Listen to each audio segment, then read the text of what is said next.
Hi, this is Lise Nielsen, Artist in the Woods, and I am back again today to show you more mixing colors. Today I have a small study that I've been interested in painting again or using as a springboard for an idea of painting. It is in an area called San Juan Bautista, beautiful little area where we have San Juan Bautista Mission. So you can look that up if you don't live in the area and see what I'm talking about.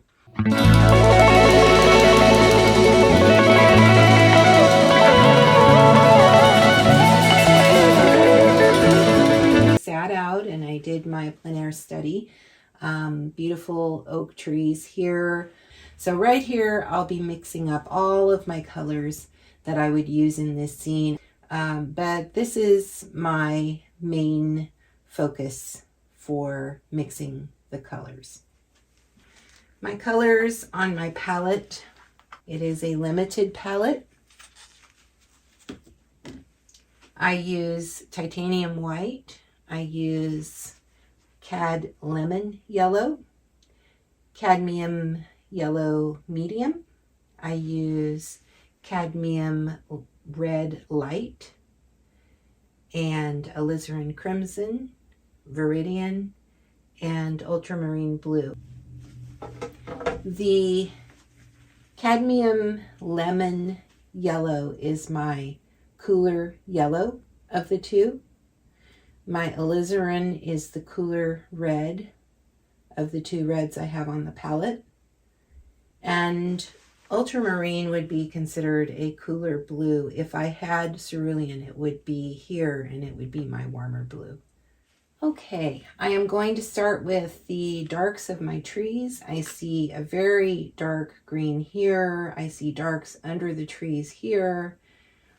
So you'll see me mixing some of those. And then in the background, I'll mix these. They will be a little bit cooler, but there is dark back here as well. But they'll be cooler and lighter.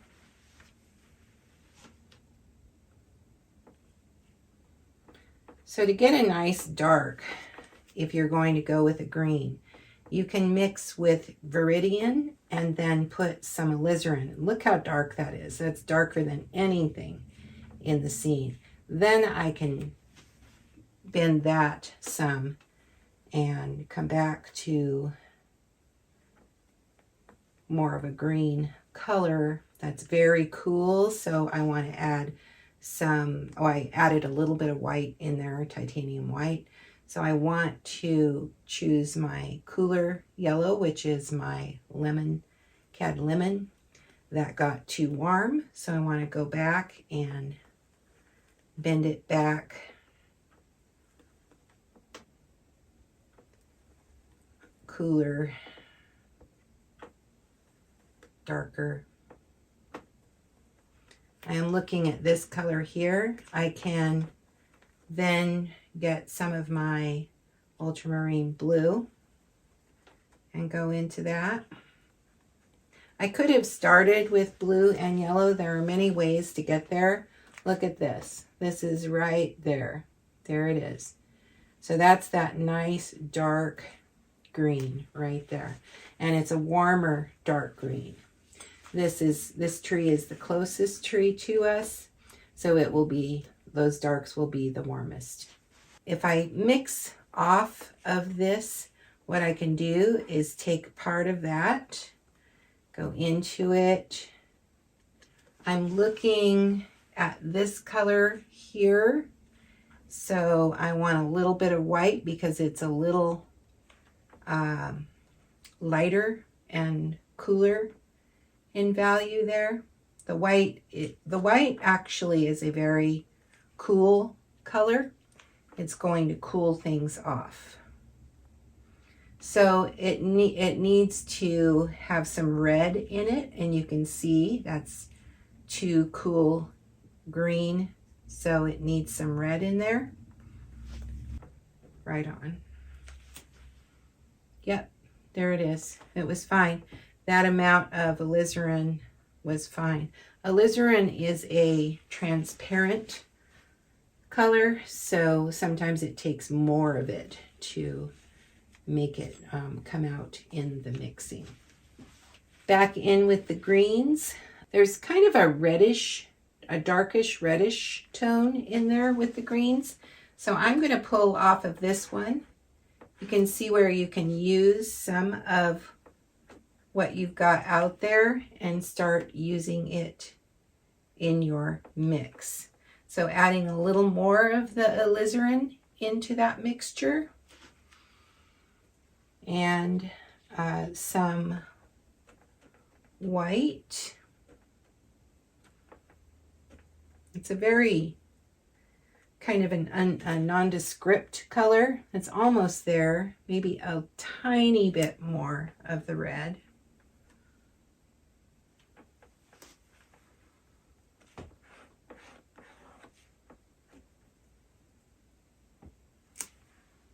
And that works for that color.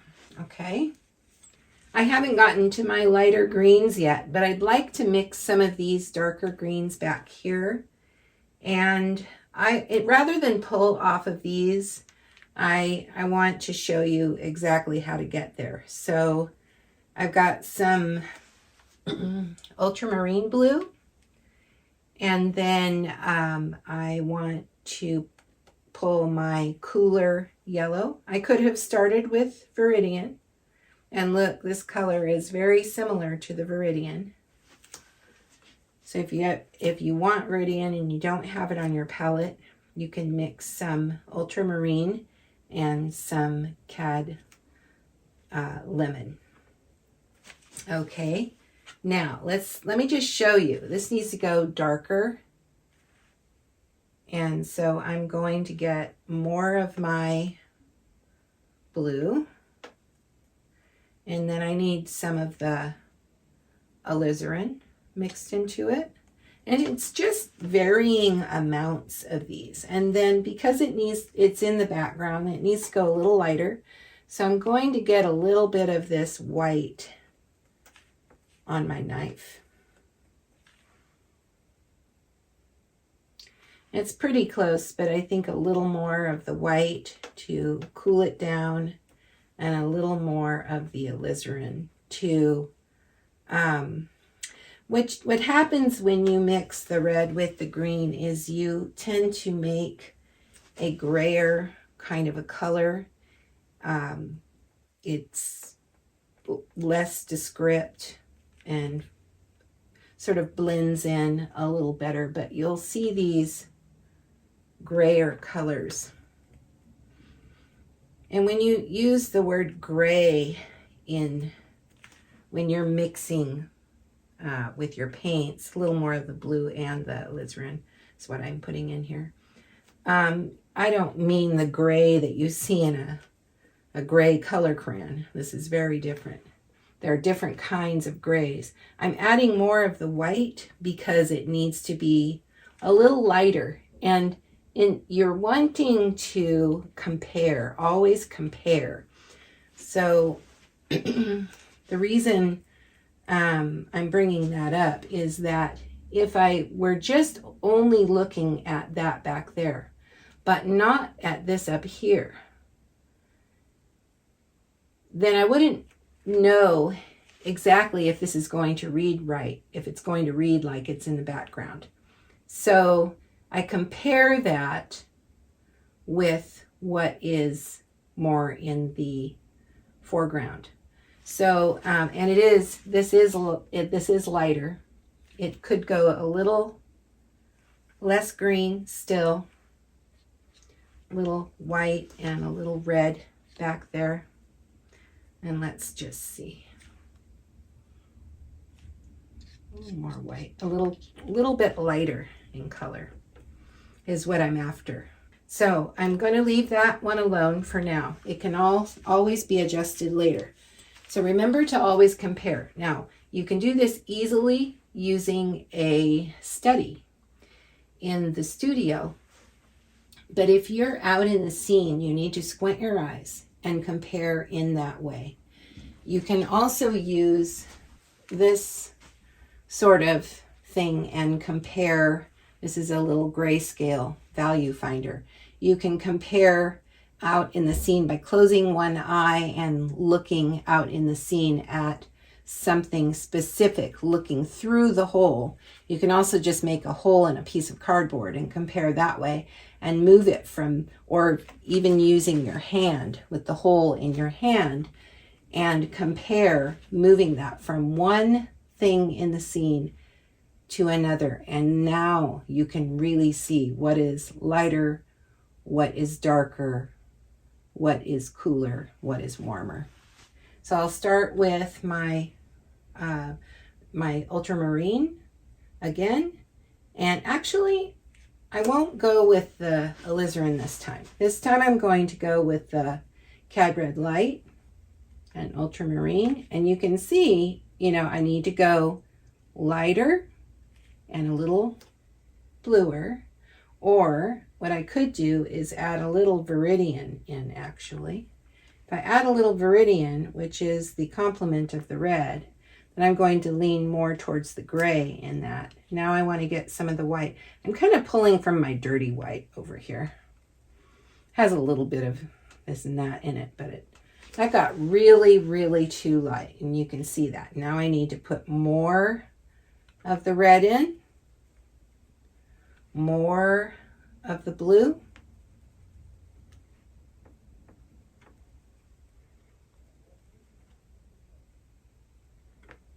you might have different kinds of reds on your palette, different kinds of blues, but this works the same. It usually does. Okay, that is too cool. I can see that. Needs to be a little warmer still. And I could just add a little bit of my warm yellow in that. And that's really close. Maybe a tiny bit more of the cad red light, because it is a warmer, remember, a warmer color. And the cad red light that's perfect actually. The cad red light is my warm red. I'm thinking about temperature and value when I am doing this, always. Temperature and value. And yes, color, but we use different colors to get different temperatures. Just another way of looking at it. Okay, so that will be my bouncing off color for the shadows that I see. I see a more purple shadow out there. Normally I would take some of this and bend it. This would be cooler and more purple in color, but I'm going to go ahead and mix it up so you can see me mixing each part of this, as I said before. So I take some of this blue, and I think, well, that is a gray, but what kind of a gray is it? Ken Oster, I took a workshop from him long time ago, and he said, yeah, these grays, you have to look at them and say, what kind of a gray is it? Is it a purple gray, which in this case it is? Is it a reddish gray? Is it an orange gray? You know, and then mix, starting there and then making changes as you go. So if it's a purple gray, it would be the blue and the red together, and of course it's very light in comparison to that. So I'm going to get some of this white. So that's way too purple, but it's a lot closer than that is. So this is a nice way to do this. Okay, and then if I want to gray down, this is more gray. If I want to gray down a purple, I need its complement, which is yellow. So this is how you use complements in your mixing. And that right away grayed it down. It's still on the purple side of things, pretty close. I need some more white. It is still lighter. And maybe a little more red, and I'm going to pick my alizarin. That's the red I was mixing with. If I were to pick the this red here, it would become very murky looking. So this keeps it nice and clean. Then there might be a lighter area of that, and I can just add in a little bit of the white, maybe a tiny bit of the blue, tiny bit of the red, tiny bit of the blue, and you see how those colors then are moved from one area to another. So now if I needed to go in the background have a little bit cooler color, I could.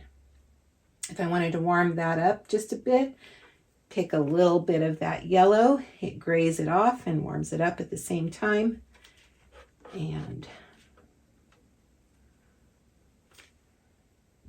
it's a little, need a little more of the red. Okay. So both of these colors together would make the colors in that area. All right. Now I want to get back to the greens. I want to mix some of these lighter greens in here. I'll start with my ultramarine. These are very warm greens, so I'm picking my warmer yellow, which is the cad yellow medium. That is way too, it pops too much. It's not dark enough. So I need to darken it down. Well, I started to pick the Viridian. I'm going to go back to my ultramarine blue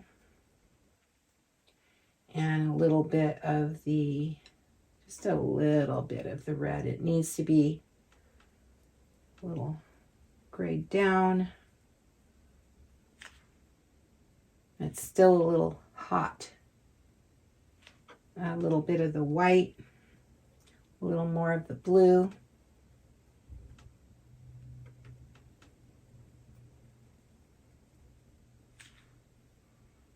It's very close to some of those greens, so I'll leave that one alone. I have some muted greens in the background, and I could either pull off of one of these and mix, or mix it from scratch here. I'll put some white out. It's very light. This one and this one are similar in value, so I'll mix them both. One is warmer. Seems like the cooler one should be in the background, but it really depends. If this is more upright, then it wouldn't be catching as much skylight. So you need to think about these tree planes as you go through. So some ultramarine, some cad yellow medium. This has red in it, so I'm going to pick my warmer red this time. It strikes me as a warmer color. That's too hot, see that? But if I mix a little bit of that white into it, it mellows it out. It needs cooler color in there, so a little more of the blue. It's very close. I'll leave that alone. And then this one is cooler, very similar in value, but cooler because it's picking up the sky reflection. So I got the white, sorry. I'll get the yellow next. Now I can use some of that white, more of the white, more of the white.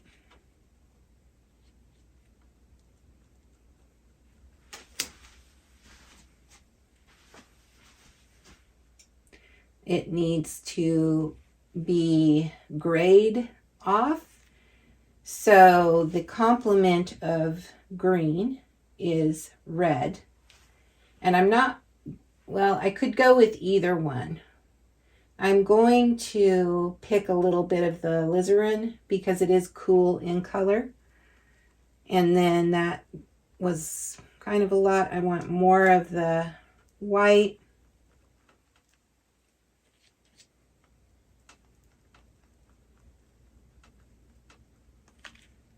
Getting closer.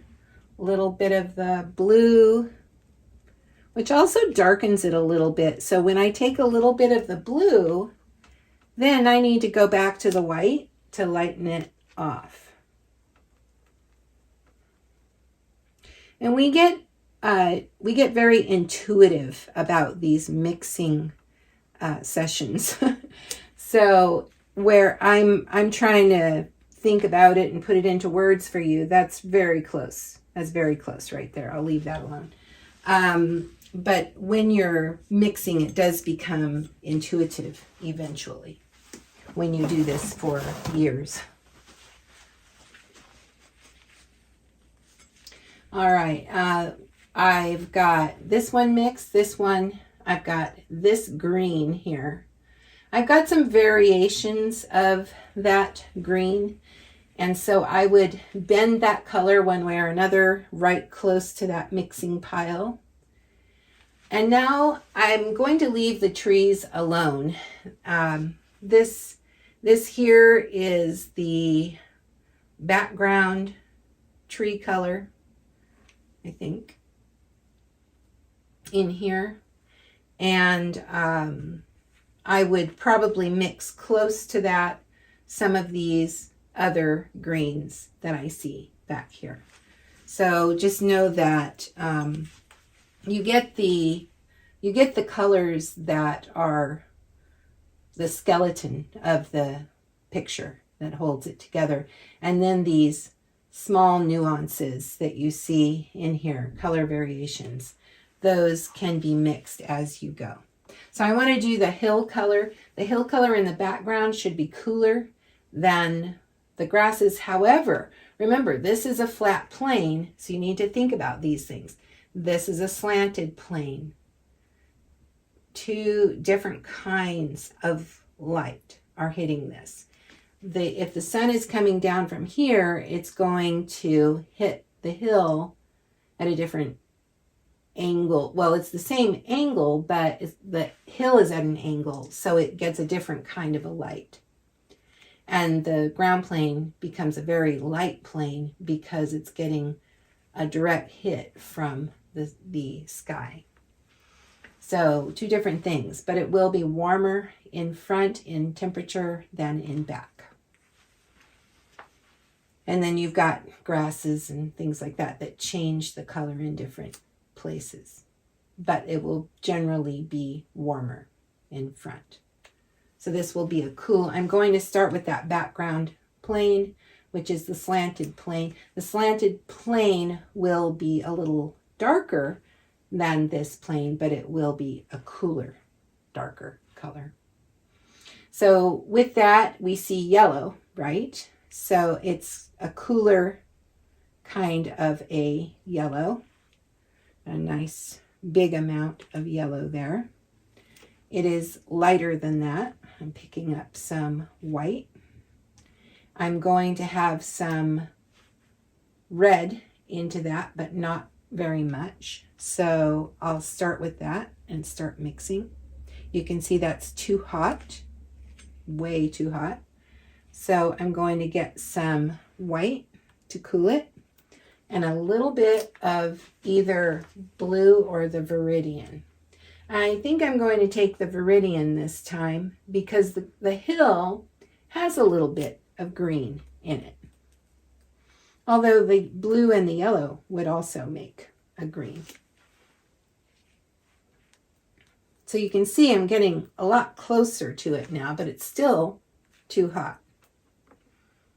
A little bit more of the Viridian.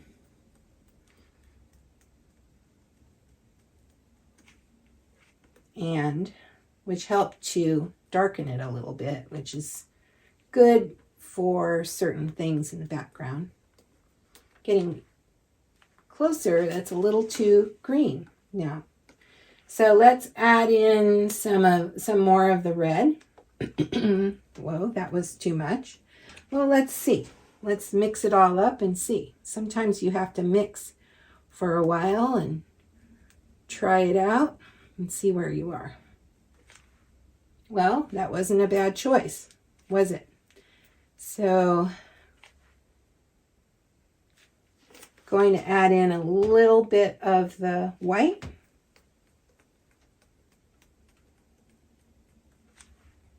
And let's just compare.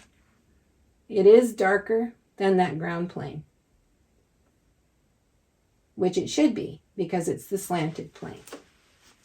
So that's very close to that. It might have a little more of the red into it, but I would be very cautious about that.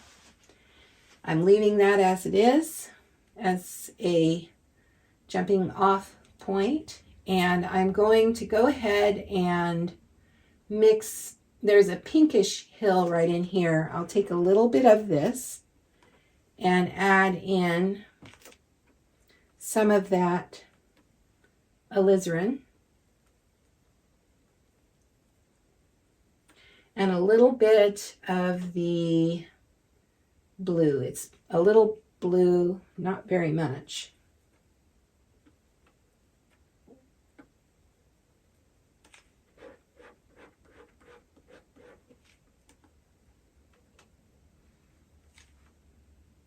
It needs a little more of the blue.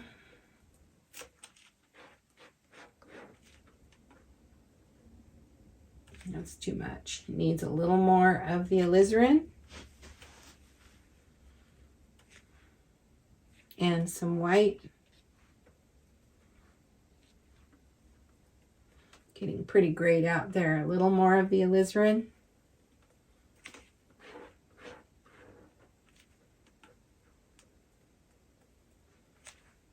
Very close. Leave that alone. All right. Now, I want to do the ground plane here.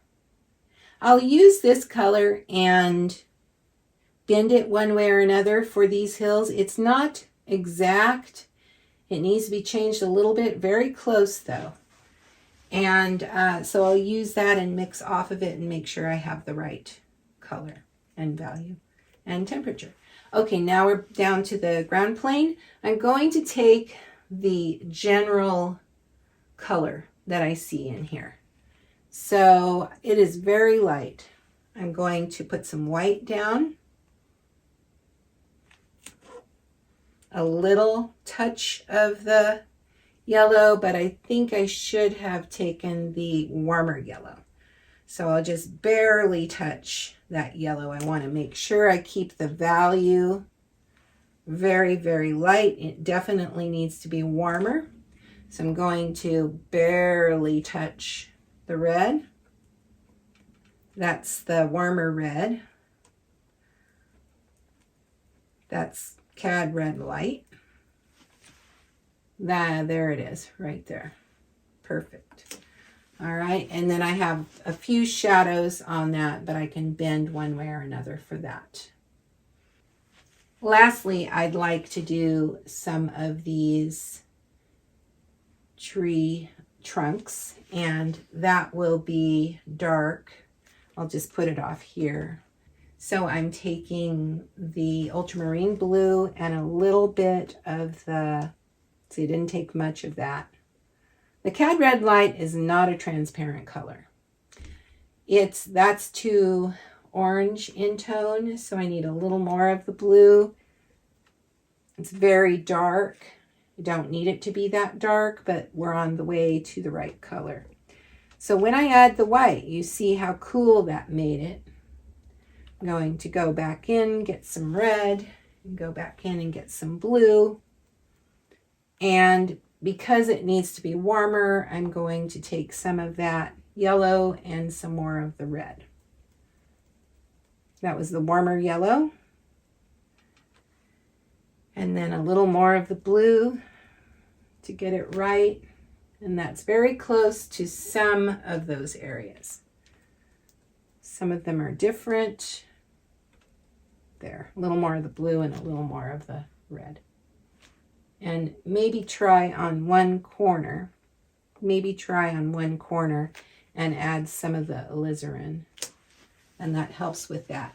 Some of those darks in there are slightly green, and a little bit of the viridian mixed in with that will push it towards green.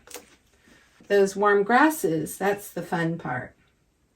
And that would be some of the warm yellow, a little bit of the red. You see how I took too much of it? So I'm gonna just try to put some white into that yellow, and you'll see some of these colors starting to, that's too hot with the red, so maybe a tiny bit of the green into that. But you can see where I'm getting some of those warmer grass colors. Some of this back here is that soft green, and that would be, it has, I got somehow picked up some pink. Grab some of that green, some yellow, not too much. Needs to go towards green a little more, and a little lighter. But you see how we get those colors now. Hills and oaks and grasses, those beautiful California scenes that I love to travel around and look at. When you're not used to it, when you're used to a different kind of scenery, maybe it's a little harder to see that subtle beauty in these California hill areas. See that darker color coming through now? I take a little bit of the red. There. A little more of the blue. A little more of the red. You can get those, some of those darker colors in there.